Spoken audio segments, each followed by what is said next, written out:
কতটা মজা হবে বলেন তো 10 আইটেম সবজি দিয়ে নাগামরিচ দিয়ে শুটকি রেসিপি যদি করা হয়, তাও আবার তেল ছাড়া শুটকি রেসিপি। আমার তো এই রেসিপিটার কথা মনে পড়লে জিভে জল চলে আসে, কি যে মজা।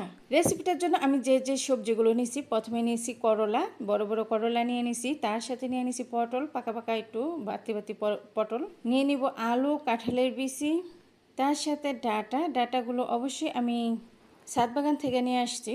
আর লাগবে হচ্ছে বেগুন, ছোট ছোট একদম কড়া কড়া বেগুন নিয়ে নিলাম। তার সাথে নিয়ে নিব এখানে হচ্ছে পুঁই শাক, মিষ্টি কুমড়া শাক, এই সব ধরনের শাক নিয়ে নিব।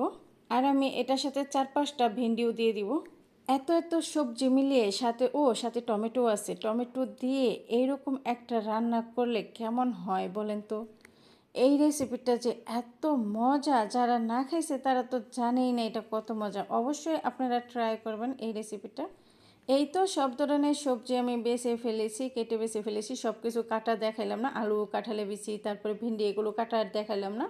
এখন আমি সবজিগুলো সুন্দর করে ধুয়ে নিছি, ধুয়ে নিয়ে একটা বোলের ভিতরে নিয়ে নিছি। আমি বেশি করে এই রান্নাটা করব।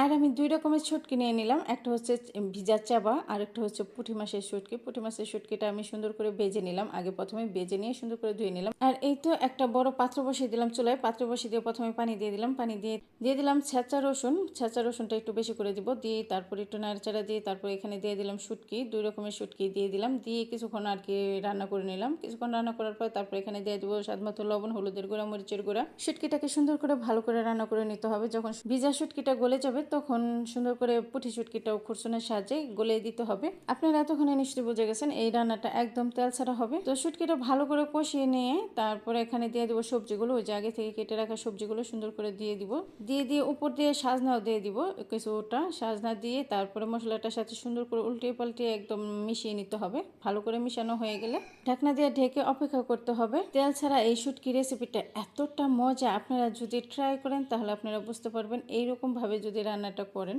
এটা রান্নার সময় এতটা বেশি সুঘ্রাণ বের হয়, পুরা বাড়ি মম করে সুঘ্রাণে, এত মজা হয় খেতে।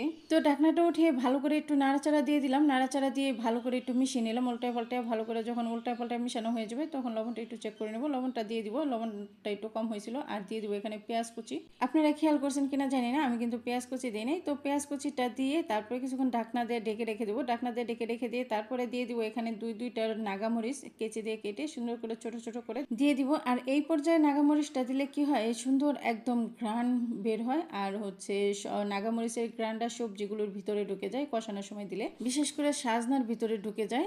যখন সবজিটা খাওয়া হয় তখন সুন্দর নাগামরিচের একটা ঘ্রাণ আসে, নাগামরিচ আর শুটকির সুন্দর একটা ঘ্রাণ আসে। সবকিছু দিয়ে সুন্দর করে আবারও রান্না করে নেব। যখন রান্নাটা হয়ে যাবে তখন নামানোর আগে আরো 2টা নাগামরিচ আমি কেটে দিছি। এই রেসিপি সম্পর্কে আমার কিছু বলার নাই, আপনারা ট্রাই করে বলবেন কেমন হয়েছে।